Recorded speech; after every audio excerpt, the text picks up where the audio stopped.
Good afternoon, Luca, and welcome to Wine Dine Combined. Today we are at Uncorked event, first event of this kind organized by Farsons Direct.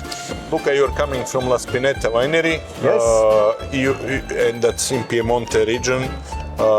Can you tell us more about yourself? Introduce yourself, winery briefly, and Very Piemonte good, yes. region itself. So I'm Luca Cigliuti, I'm from Piemonte, and I represent, I have the honor to represent La Spinetta winery.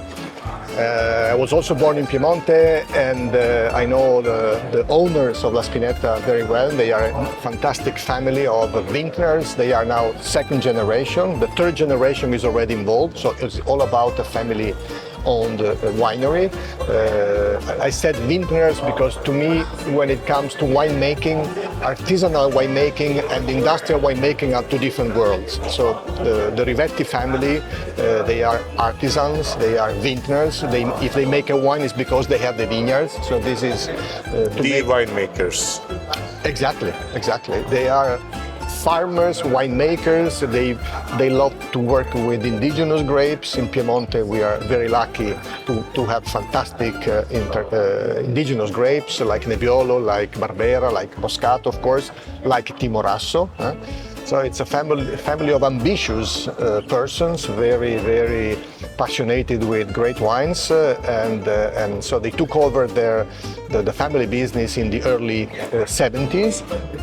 3 siblings, as I said, in love with great wines, and so they were very ambitious. At that time, it was still possible to buy vineyards, so they could acquire more vineyards, always with the objective, with the goal to produce better quality wines or more special wines.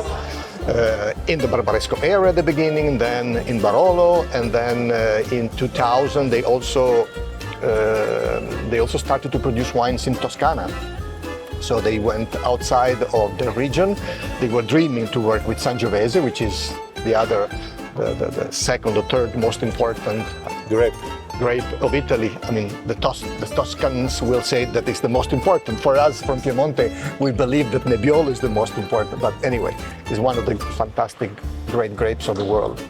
And so they bought a property in the province of Pisa, where due to its microclimate is north, is not far from the coast, and it's also an area where the soil, there's not much clay, there's more sandy and ocean sediments, which makes that area known to be the Burgundy of Toscana, where you make wines that are very elegant, that are not based on the structure, they are based more on the finesse, more on, as I said, on the elegance. And in Piemonte, of course, we, as I said before, we grow Moscato, which is a very important wine for us. It has always been a very important wine. It's an excellence of Piemonte, an aromatic wine that can be not only a dessert wine because it's a sweet and extremely expressive wine, but it can also be an aperitif wine because it keeps freshness, it keeps acidity, and so it's a very versatile white wine. Then we work with Barbera. We produce several single-vineyard Barbera, 2 from the Asti area and 1 from the Alba area, which are same grape, different terroir, makes that the wines show a different character. And of course Nebbiolo. And Nebbiolo is I think, the most unique and complete and complex red varietal and red wine of the world. At La Spinetta, we are very focused on single vineyard. The Rivetti family, they always loved and thought about the potential of the different single vineyards. In Langhe, we really have such a diversity from one vineyard to the other, from one side to the other, the soil composition, the exposure, the microclimate, the altitude, they're all very important factors that they play an important role when it comes to defining the small nuances, the small details of a wine. So we produce 4 single vineyard Barbaresco, we produce 2 Barolos, They are all different. The vinification method is very close from one wine to the other, but the wines they show a different character. So you have a different size, different vineyards, and it's very site-driven. Basically, you are producing specific wines from each vineyard itself. What is something that quickly you can guide us with? How these individual vineyards and the styles are influencing your production? I just make a short step back in the 70s and 80s. Most of Barolos and Barbarescos, they were not single vineyard because most of the wine producers, they were buying grapes. So they were acquiring grapes from different sites, and so they were blending these vineyards and making one Barbaresco, also called Classico. In the 70s, late 70s, early 80s, there was a kind of a revolution, a movement of small producers, young, very dynamic, with a lot of passion and ambition. They were dreaming to produce the best Barolos, the best wines of the world, and so they knew about the potential of every single site because they partially owned these vineyards, so they knew that they could make something special. And so they decided to focus on the single vineyard, Barolo and Barbaresco, and it worked. It worked because now if you talk about, when you think about Piemonte, you think about Nebbiolo for sure, and you think about other wines as well, but when it comes to Nebbiolo, the single vineyard concept is extremely important, and it's something that really emphasize our area.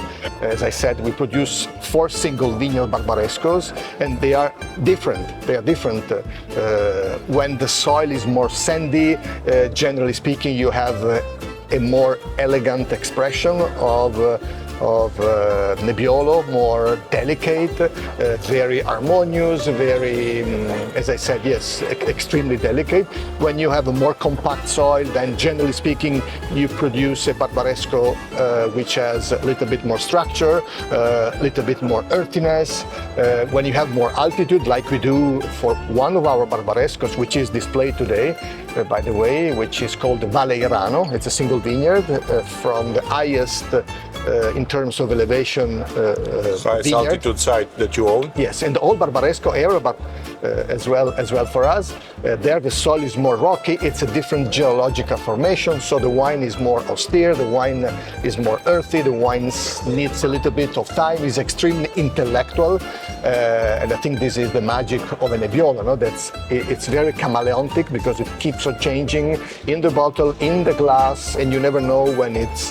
like the whole world of wines. Exactly, so when the wine is alive, it's full of energy, and then... It's evolving, it's changing. Evolving. For us at Spinetta, the most important are the vineyards. As I said, the La Spinetta, we don't buy grapes, so all the vineyards, around 200 hectares of vineyards, they are all farmed organic. Since many years. We are also organic certified. We follow a lot the biodynamic, especially the one which is linked to the soil, related to the soil managing, because we want that these soils remain as healthy as possible, and so there is a lot going on in order to avoid that they get too compact, in order to avoid that they will lose fertility. So there is a lot going on. Thank you, Luca. Luca, thank you so much. We'll enjoy this event Thanks together. for your time. Thank you so much. Thank you. And I'll see you inside to taste some wines. Grazie mille. Thank you. Ciao. Thank you.